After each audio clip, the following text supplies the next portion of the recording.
যে জন্মদিন বালিকার বার্থডে গার্ল। আমি দরজা খুলে দিয়ে আসি। খুলে দিয়ে আসেন। আসুক। কিডা আসবি কিসের দরজা কিছুই বুঝতেছিলাম না, কি করছে ওরাই ভালো জানে। তো সকাল সকাল আপনাদের দাদা তরি তরকারি কাটতে বসে গেছে।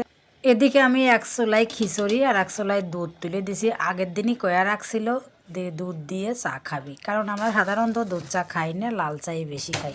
তো মাংসটাও ভিজাই নিলাম। আর আজকে ছিল বৌদির জন্মদিন, সে জন্মদিন পালন করবি না। তা আমি আবার কইলাম যে ছেলে মেয়ে যদি করতে চায় তাহলে আপনি কি করবেন? কয় এই বছরই শেষ, সামনের বছর থেকে আর করবই না। তাই বললাম দেখা যাক, সামনের বছর আসুক, তারপরে দেখা যাক কী হয়। আজকে সকালে রান্না করার তেমন ইচ্ছাই ছিল না, মনে করছিলাম দুপুরের রান্নাটাই সকাল সকাল করে নেব নে, আমার জননী তাই খাবিনি। কিন্তু না, সে খিচুড়ি খাবি, তো তাড়াতাড়ি করে যে খিচুড়ি আর বেগুন ভাজা করে দিলাম। এদিকে বাবলা তো কিছুই খাইতে চাচ্ছে না, কত সাদা সর্দি করতেছি। খা না, মাছ দেওয়া আছে, খাও খাও। এই দেখো মাছ মাছ। এই দেখেন ডিম আলু পেঁয়াজ রসুন সব ছুলে টুলে দিয়ে সে খাইতে বসে গেছে।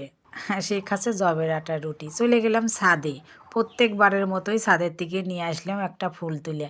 গতবারও এই ছাদের থেকেই ফুল তুলে নিয়ে এসে দাদা আর বৌদিক চা খাওয়ায় বৌদির হাতে ফুল দিয়েছিলাম বৌদির জন্মদিন উপলক্ষে। Thank you. গাছের ফুল সাথে 1 কাপ চা। এবারও তাই হলো, সাথে 1 কাপ চা আর ফুল। এদিকে পূজাও সেরে নিলাম, চান টান করে করে রান্নাঘরে চলে আসে যে ডিম আর বিরিয়ানি রান্না করছি। ও আর সাথে ছিল বেগুনিও কিন্তু। হ্যাঁ দেবো দেবো দেবো,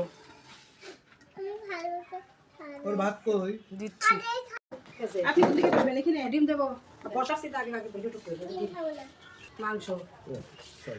আচ্ছা বাগান বাড়িতে করিনি, আপনি বসেন, এখানে বসেন। মাংস ঝাল নাই। আচ্ছা তো এই দিয়ে একটু এই দিয়ে খাও। আরে ছবি তো ও এই ছবি তুলছো, ওকে তুলছো, ওকে তুলো। কথায় আছে না, আর মরে আর রঙে বেহুলে মরে সিঁদুরের রঙে। তো দিদুনের হয়েছে তাই, খাওয়া বাদ দিয়ে কি করছে, আগে ছবি তুলো। দুইজন তো হাসিই পাচ্ছিছে না, আপনাদের দাদা আর বৌদি, সাথে আমারও সেই হাসি পাচ্ছিল, কিন্তু অনেক কষ্টে ঠেকাচ্ছিলাম। জন্মদিন বালিকার বার্থডে গার্ল। হ্যাঁ আপনি বসেন। তো দুপুরের পর্ব শেষ করে এখন সন্ধ্যার পর্ব শুরু হয়ে গেল। কেকটা তো দিদুনই কাটলো, কেক হচ্ছে বৌদি কাটলো, দিদুন তো যাই হোক সেই আগে খাওয়া নিছে, এখন দিদুন কেক খাচ্ছে, আমরা খাবো। অনেক মজাই করতেছিলাম। এদিকে দিদুন